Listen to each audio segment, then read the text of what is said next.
I'll bring that fire, then I'll make it rain. Look at this boy, have I gone insane? I'm living life mellow, mellow, mellow, mellow. We're living life mellow, mellow, mellow. Accept it or not, we all live a very systematic life. காலையில் எந்திரிக்கிறோம், சாப்பிட்றோம், ஸ்கூலுக்கோ காலேஜுக்கோ இல்லை வேலைக்கோ போகிறோம், மறுபடியும் வீட்டுக்கு வந்து extra வேலை பார்க்குறோம், அப்புறம் மறுபடியும் சாப்பிட்டு படுத்துறோம், அப்புறம் நடுவில் ஒரு வீக்கெண்ட் வரும், எதை பற்றியும் கொஞ்சம் யோசிக்காமல் கொஞ்சம் ரிலாக்ஸ் பண்ணுவோம். But sometimes this weekend also won't be enough.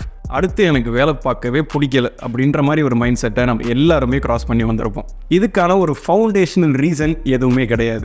But இது ஏன் ஆகுது அப்படின்னா you definitely need a break at that time. இப்போ உங்கள் மைண்டுக்கு ஆல்ரெடி ஒரு ரெஸ்ட் வேணுன்ற ஒரு சுச்சுவேஷனில் இருக்கும்போது உங்கள் எமோஷன்ஸ் மட்டும்தான் அங்கே ப்ராமினெண்ட்டாக வேலை செய்யும். இந்த கோவம் வரும்போது மூளை வேலை செய்யாதுன்னு சொல்லுவாங்க பார்த்தீங்களா, கிட்டத்தட்ட அதே மாதிரி தான். மூளை தான் வேலை செய்யாது, ஏன்னா அதுக்கு தான் ரெஸ்ட் வேணும். ஸோ அப்போ எமோஷன்ஸ் மட்டும்தான் மேண்டேட்ரியாக ஒர்க் பண்ணி ஆகணும்.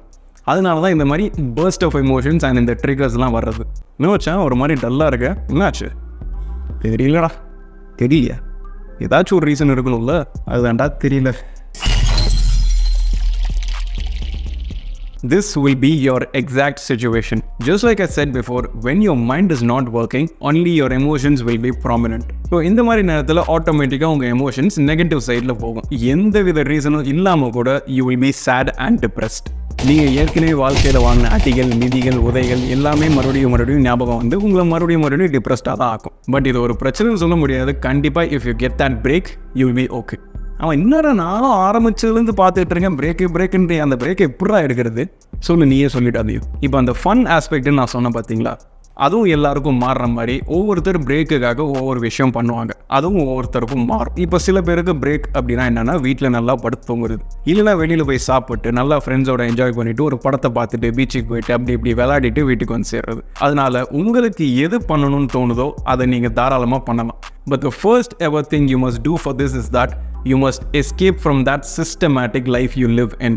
இப்போ அந்த சிஸ்டமேட்டிக் ஒரு மொனாட்டனஸ் லைஃப்பில் இருக்கிறனால தான் உங்களுக்கு இப்படி ஒரு பிரேக் வேணும்னே தோணும். அதுலேருந்து நீங்கள் ஃபஸ்ட்டு வெளியில் வரணும். ஸ்கூலுக்கோ காலேஜுக்கோ இல்லை போகிற பர்சனாக இருந்தால் ஒரு 2-3 நாள் லீவ் போடுங்க. ஆஃபீஸாக இருந்தால் இந்த சேம் கேஸ் அப்ளைஸ். என்ன பெர்மிஷன் வாங்கிட்டு லீவ் போடுற மாதிரி இருக்கும். இந்த லீவில் உங்களுக்கு என்ன பண்ணணும்னு தோணுதோ பண்ணுங்க.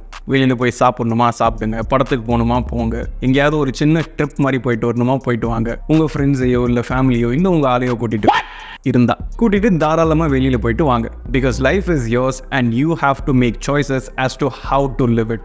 So I hope that this video would have given you some new information.